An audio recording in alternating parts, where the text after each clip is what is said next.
अस्सलाम वालेकुम दोस्तों। जैसा कि मस्जिदों में जो इमाम होते हैं तो मुक्तदी को लगता है कि बहुत आसान काम होता है, लेकिन जो है कितना मुश्किल काम है। वो जो है हम ये मौलवी साहब जो है मुफ्ती साहब वो एक हंसी के अंदाज में बता रहे, लेकिन बहुत सीरियस बात है जो हमारे कौम में जो है बहुत हल्के तौर पे लिया जाता है इमामत को। तो इनको सुने और जो है समझ में आ जाएगा। इमामत मामूली खिदमत नहीं है, बहुत मुश्किल काम है। मैं कई मरतबा सुना चुका। एक मुसल्ली था, मुझसे कहने लगा कि आप इमामत करते और तनख्वाह लेते, आप अगर इमाम नहीं रहते तो भी तो आपको नमाज पढ़नी पड़ती ना।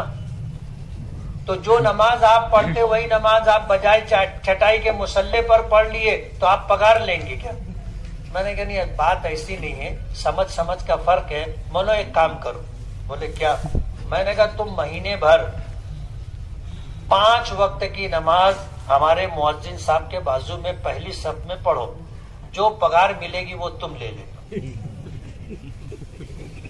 जो तनख्वाह मिलेगी वो तुम ले लेना।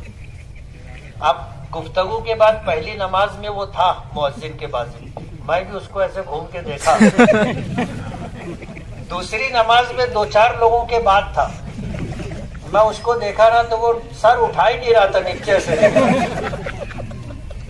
तीसरी नमाज में पहली सफ के आखिर में था और चौथी नमाज में नहीं था पहली सफ में। अब हमारे यहाँ सहूलत ये है कि नमाज पढ़ाए, सलाम फेरे, दुआ किए, निकल के मदरसे में चले जाते। और वहां से दरवाजा है, मैं भी सहन में आकर के खड़ा हो गया उसका इस्तेकबाल करने।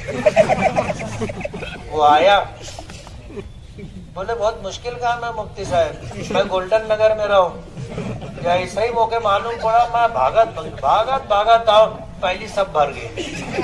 बोला अब तोरा कहा बोलना? बोले कम पगार दे। तो देखा आपने कितना मुश्किल काम होता है पाबंदी करना, और लोग जो इस तरीके से तंग करते।